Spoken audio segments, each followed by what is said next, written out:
வந்த பின்னாடி நாகர்கோவில் சிறையில ஒரு கைதி உயிரிழந்த சம்பவம் பெரிய சம்பவமா பார்க்கப்படுது. இதை எப்படி பார்க்க வேண்டியது? ஏன்னா அவங்க சொல்லி வந்தது இந்த மாதிரியான சம்பவங்கள், கடந்த காலங்களில் நடந்த சம்பவங்களை குறிப்பிட்டு தான் பேசி தான் ஆட்சிக்கே வந்திருக்கிறாங்க. அவங்களோட இந்த ஆட்சியில் நடந்த இந்த இன்சிடென்ட் எப்படி பார்க்க வேண்டியது? தமிழக வெற்றி கழகத்தினுடைய அக்கவுண்ட் ஓபன் பண்ணியிருக்காங்க. சிறையில் நடந்த மரணத்தில் முதல் மரணம். இந்த மரணம் நடக்கக்கூடாதது என்பது எல்லோருடைய ஆசை. உங்களுக்கும் எனக்கும் இந்த ஆசை இருக்கோ இல்லையோ, எதிர்க்கட்சி தலைவருக்கு ரொம்ப ஆசையாக இருக்கிறது இதை பற்றி பேச வேண்டும் என்று. ஆனால் இந்த வழக்கில் இருக்கக்கூடிய வித்தியாசம் என்னவென்றால், உடனடியாக விசாரணை துவக்கப்பட்டது. பிரேத பரிசோதனை 3 வித்தியாசமான மருத்துவமனைகளிலிருந்து எக்ஸ்பர்ட்ஸ் கொண்டு வரப்பட்டார்கள். திமுக ஆட்சியில் ஒரு முறை கூட அது நடக்கவில்லை. அந்த அறிக்கையுடைய நகலை உடனடியாக குடும்பத்தை கூப்பிட்டு அழைத்து கையில் கொடுத்து, இன்னும் கொடுக்க வேண்டியது வீடியோ கிராஃப் கொடுக்க வேண்டியதற்கு, அதனால் பிணத்தை நாங்கள் எடுக்க மாட்டோம் என்று அவர்கள் கூறியிருக்கிறார்கள். உடனடியாக 3 நபர்களை கைது செய்தார்கள். திமுக ஆட்சியில் யாரை கைது செய்தார்கள்? உயர்நீதிமன்றத்தில் வழக்கு இருந்தால் கைது செய்கிறார்கள். உயர்நீதிமன்றத்தில் வழக்கு இருக்கும்போது அவர்கள் சிபிஐயிடம் ஒப்படைத்தார்கள். ஆகாஷ் வழக்கில் கைது செய்தார்களா? கைது செய்யாத ஒரு ஆட்சி. தூத்துக்குடியில் 21 பேர் இறந்த நேரத்தில் அதில் இன்று வரை நடவடிக்கை எடுக்காத ஆட்சியை சார்ந்தவர்கள் இன்று வாயை தயவு செய்து திறக்காதீர்கள். இந்த ஆட்சி உடனடியாக செய்தது. நான் சார்ந்து இருக்கக்கூடிய சித்திரவதைக்கு எதிரான கூட்டு இயக்கத்தின் சார்பாக அவர்கள் இதுவரை எடுத்திருக்கக்கூடிய நடவடிக்கைகளை பாராட்டுகின்றோம். சிறைத்துறையை உங்கள் கட்டுப்பாட்டிற்குள் கொண்டு வாருங்கள். சிறைத்துறையில் நடக்கக்கூடிய அட்டூழியங்கள் இது மட்டுமல்ல, பல அட்டூழியங்கள் நடக்கின்றன. அதற்கு ஒரு எடுத்துக்காட்டு, முதலாவதாக எடுத்துக்காட்டாக வந்திருக்கு மாண்புமிகு முதலமைச்சர். அதில் செயல்படுவார் என்று நான் எதிர்பார்க்கிறேன். ஆனால் எல்லாத்தை விட அது மாண்புமிகு முன்னாள் முதலமைச்சர் ஸ்டாலினா இருக்கட்டும், முன்னாள் முதலமைச்சர் இபிஎஸ்ஆ இருக்கட்டும், அல்லது அதற்கு முன்னாள் முதலமைச்சர்களாக இருந்தவர்களாக இருக்கட்டும், எந்த கட்சியை சார்ந்தவர்களும் செய்யாத ஒரு செயலை மாண்புமிகு முதலமைச்சர் அவர்கள் இன்று சென்ற ஆண்டு செய்தார். தமிழகத்துக்கு தெரியாது, எங்களுக்கு மட்டும்தான் தெரியும். நேற்றைய தினம் சென்ற ஆண்டு 14/7/25 20 மாவட்டங்களில் இருக்கக்கூடிய இது போன்ற காவல் சித்திரவதையால் சுட்டு அடித்து கொலை செய்யப்பட்டவர்களுடைய குடும்பங்களை அழைத்து, பனையூரில் அவருக்கு ஏதோ அலுவலகம் இருக்கு என்று கூறுகிறார்களே, அந்த அலுவலகத்தில் சேற்று சித்திரவதைக்கு எதிரான கூட்டு இயக்கத்தினுடைய ஒருங்கிணைப்பாளர் அந்த அரங்கிற்கு சென்று அந்த 20 குடும்பங்களுடன் 3 மணி நேரம் கண்ணீர் சிந்தி பேசிய ஒரே ஒரு அரசியல்வாதி அன்று இன்று முதலமைச்சராக இருக்கக்கூடியவர். நான் இப்படி சொல்லும் போதே தப்பு கணக்கு போடுவார்கள். ஹென்றி டிஃபைன் ஜோசப் விஜயுடன் ஆட்சியை பாராட்டி பேசுகிறார் என்று. யார் பாராட்டி பேச வேண்டுமானாலும் நான் பேசுவேன். இந்த நடுவில் விளையாடுறவங்களாம் விளையாடுவாங்க, அந்த விளையாட்டுக்கெல்லாம் நான் பணிய மாட்டேன்.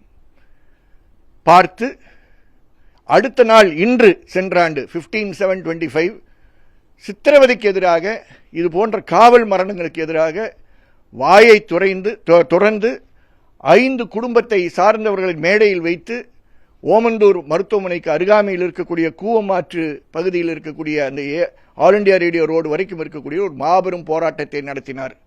அதை நான் இன்று பேசுவதற்கு, பாராட்டுவதற்காக அல்ல, அவரை ஞாபகப்படுத்துவதற்காக. மாண்புமிகு முதலமைச்சர் அவர்களே, இன்று நீங்கள் ஆட்சியில் இருக்கிறீர்கள். உடனடியாக நீங்கள் செய்ததை நாங்கள் பாராட்டினாலும் அவர்களுக்கு செய்து முடிக்க வேண்டியது உடனடியாக நஷ்டஈடு கொடுங்கள். அந்த குடும்பத்திற்கு 50 லட்சம் ரூபாய் நஷ்டஈடு கொடுக்க வேண்டும் என்பது உச்ச நீதிமன்றத்தினுடைய தீர்ப்பு. அதை அஜித்குமார் வழக்கில் உயர் நீதிமன்றம் 32,500 ரூபாய் 50,000 ரூபாய் என்று அவர்களுக்கு நிலம் கொடுத்ததுனால, வேலை கொடுத்ததுனால அதை குறைத்து கொடுத்தார்கள். இது ஒரு முன்மாதிரி, சமீபத்த முன்மாதிரி. ஆகவே உடனடியாக அது ஒரு கைதாக மட்டும் இல்லாமல் அதற்கென்று சிபிசிஐடியை நியமனம் செய்து சிபிசிஐடிடம் இந்த வழக்கை ஒப்படைத்து வேகமாக விசாரணை செய்து இதில் யாரெல்லாம் சம்பந்தப்பட்டிருக்கிறார்களோ, எல்லாத்தையும் சாட்சியத்தின் அடிப்படையில் நடவடிக்கை எடுக்க வேண்டும் என்ற கோரிக்கையை முன்வைக்கிறோம். அதுதான் மக்களுக்கு நம்பிக்கை கொடுக்கும்.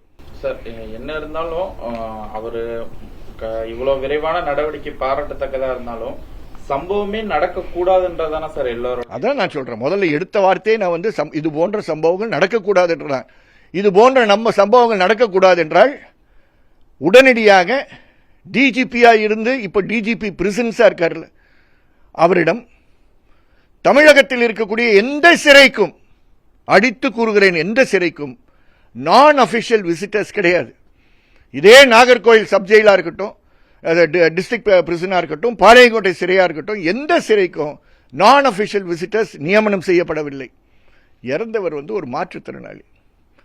மாற்றுத்திறனாளிகள் சிறைக்கு வரும்பொழுது அவர்களை எப்படி நடத்தப்பட வேண்டும் என்பதை உச்சநீதிமன்றத்தினுடைய தீர்ப்பு, சென்ற ஆண்டு ஜஸ்டிஸ் மகாதேவன் அவர்கள் எழுதிய தீர்ப்பு 15/7/25 அன்று கொடுக்கப்பட்டிருக்கு. மாண்புமிகு முதலமைச்சர் உடனடியாக அந்த தீர்ப்பு நம்முடைய சிறையில் அமுலாக்கப்படுகிறதா இல்லையா என்பதை கேள்வி கேளுங்கள். இதை எடுத்து கூறுவதற்கு தான் எங்களை போன்ற அமைப்புகள் இருக்கிறோம்.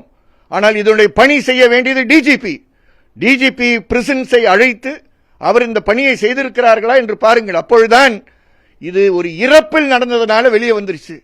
இறப்பில் நடக்காமல் இருக்கக்கூடிய பல சித்திரவதைகள் ஒவ்வொரு நாளும் ஒவ்வொரு சிறையிலும் நடக்கிறது என்று மறந்து விடாதீர்கள். சிறையை பற்றி பேசுகிறோம் என்ற காரணத்திற்காக எல்லா சிறையினுடைய தலைவர்களும், சூப்பரண்ட் ஆஃப் பிரிசன்ஸ், அவர்களுடைய தனிப்பட்ட வாழ்க்கையில் சுத்தமாக இருக்கிறார்களா என்று கவனக்குறைவாக நீங்கள் இருக்கிறீர்கள் என்பதை நான் சுட்டிக்காட்ட கடமைப்பட்டிருக்கிறேன். வெவ்வேறு ஜெயில் சூப்பரண்டன்ட்ஸ், வெவ்வேறு டிஐஜிகளுடைய தனிப்பட்ட வாழ்க்கைகள் மிக மோசமாக இருக்கிறது. சிறையில் இருக்கக்கூடியவர்கள் அசிங்கமாக பேசுகின்ற ஒரு நிலை வந்துவிட்டது. இதையெல்லாம் ஒட்டுமொத்தத்தில் சிறையை பார்ப்பதற்கு இந்த சபரி வர்மனுடைய வழக்கை நீங்கள் பயன்படுத்த வேண்டும். சென்ற ஆண்டு நீங்கள் மேடையில் பேசிய அந்த பேச்சு செயலாக்கம் செய்வதற்கு நேரம் வந்துவிட்டது என்பதற்காக தான் உங்களை அழுத்தத்துடன் ஒரு பக்கம் பாராட்டி இன்னொரு பக்கம் அழுத்தத்தை சித்திரவதைக்கு எதிரான கூட்டு இயக்கத்தின் சார்பாக வலியுறுத்துகிறோம். சார், இந்த எண்ணிக்கை, குறிப்பா அந்த காவல் சித்திரவதை மரணங்கள் எண்ணிக்கை தொடர்பா டேட்டா முக்கியமான இந்த டேட்டா எல்லாருக்கும் தெரிஞ்சது, உங்களுக்கும் தெரிஞ்சது. சென்ற ஆட்சியினுடைய 26 காவல் மரணங்கள். சென்ற ஆட்சியில் இறுதியாக உயிர் நீத்த நபர் ஆகாஷ். இன்று எதிர்க்கட்சி தலைவர் பெருமையாக கேள்வியெல்லாம் கேட்கிறார். அவருக்கு பொறுப்புடன் நான் கூற விரும்புகிறேன், ஆகாஷ் வழக்கு நடந்தது மானாமதுரை காவல் நிலையத்தில். அஜித்குமார் வழக்கு நடந்தது திருப்புவனம் காவல் நிலையத்தில். திருப்புவனம் காவல் நிலையத்தில் இருக்கக்கூடிய சப் இன்ஸ்பெக்டர் ரமேஷ்குமாரை நீங்கள் பணி நீக்கம் செய்யவில்லை, சஸ்பெண்ட் செய்யவில்லை. அவரை மாறாக இந்த கொலைக்கு பிறகு அடுத்த கொலை நடந்திருக்கக்கூடிய அந்த காவல் நிலையத்தில் இப்பொழுது பொறுப்பாக போட்டிருக்கிறீர்கள். இதுபோன்ற இருக்கக்கூடிய ஒரு எதிர்க்கட்சி தலைவர் இப்பொழுது பேச வேண்டிய நேரம் அல்ல. நீங்கள் தயவு செய்து செயல்பாடில் இறங்குங்கள். இது போன்ற விஷயங்களை பேசுவதற்கு சித்திரவதைக்கு எதிரான கூட்டு இயக்கத்துடன் இணைந்து குரல் கொடுங்கள் என்று உங்களை அழைக்கிறோம். சார், குறிப்பா இப்ப தென் மாவட்டங்கள்ல தான் இது மாதிரியான சம்பவங்கள் அதிகமா இருக்குது. அந்த 26மே பாத்தீங்கன்னா நிறைய தென் மாவட்டங்கள்ல தான் நடந்திருந்தது.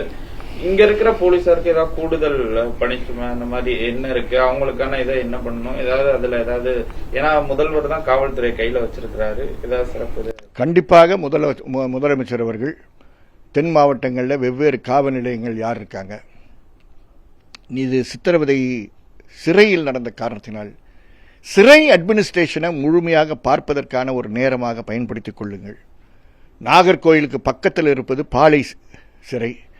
பாளை சிறையில் இந்த நாட்டினுடைய கண்களே படும் அளவிற்கு மாண்புமிகு முதலமைச்சருடைய காதுக்கு இது போய் எட்ட வேண்டும் என்று நான் விரும்புகிறேன்.